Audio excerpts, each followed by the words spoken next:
Welcome back to 13C, everyone. Today we're taking a look at the Super Sabra trigger from Geissele. This is a drop-in replacement for your factory OEM trigger. It's actually accomplished very quickly and very easily. From the closed bolt, you pop out your rear two pins.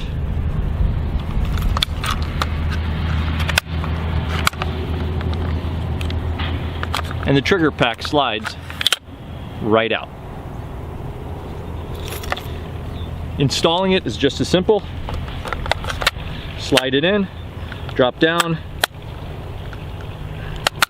send your two pins home, and you're ready to go. Now, I did have the other trigger pack, and I seem to have misplaced it. I haven't messed with it in 3 or 4 months at least. If you follow the channel, you've seen that I've been using this trigger almost exclusively now over the factory trigger for the past about 6 months. So I tried to dedicate about half an hour to finding it. I could not, and I gave up. You can actually check out the video that I did, a little challenge here on Instagram, to see if I could fit the complete removal and then reinstallation of the trigger in under 15 seconds. And as it turns out, you can. This trigger pack offers some really distinct benefits over the factory trigger. Now, for a bullpup, the factory trigger that IWI put in this is not bad. It's actually decent for a bullpup style type of trigger. However, it is quite heavy, and that's something that some people find can really affect their accuracy. So the Geissele trigger is a two-stage trigger, and for those who aren't familiar with what that means, there's 2 stages. The first is your take-up, and then you'll kind of come to a distinct stop almost, and then you apply slightly more pressure, and then the trigger will break.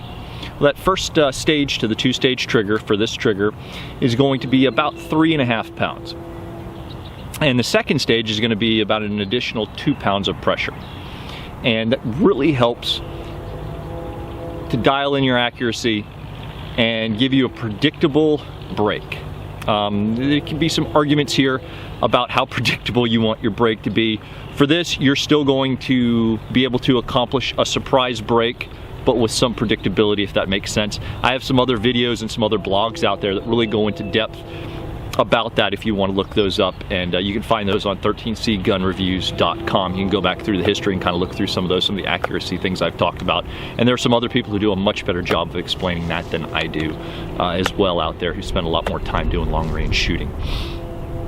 In any case, this trigger really helps to improve not just the weight, but like I said, the crispness of the trigger. It's really nice. Let's put a few rounds through it right now.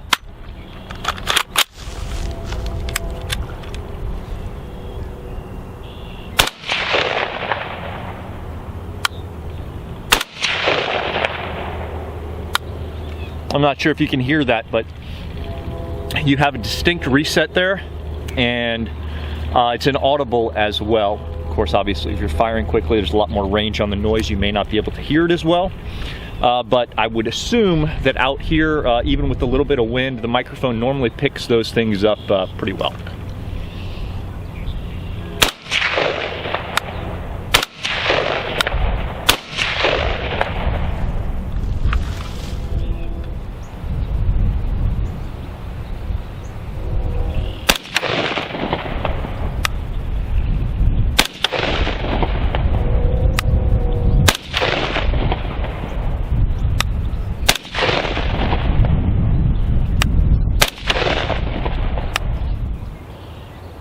So here we are downrange.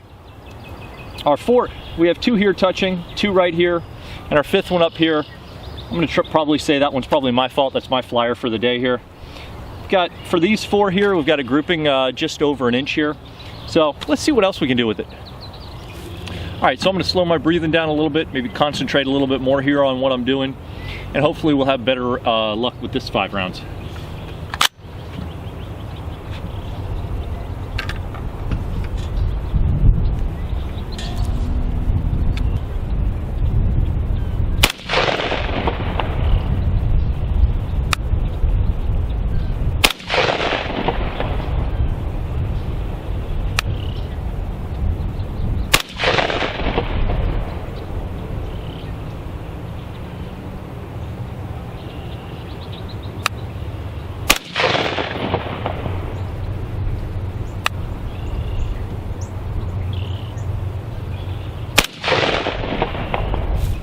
There we go. Now that's what I'm talking about. So here's our 5 rounds. 1, 2, 3 here, all touching, basically. And then 2 more.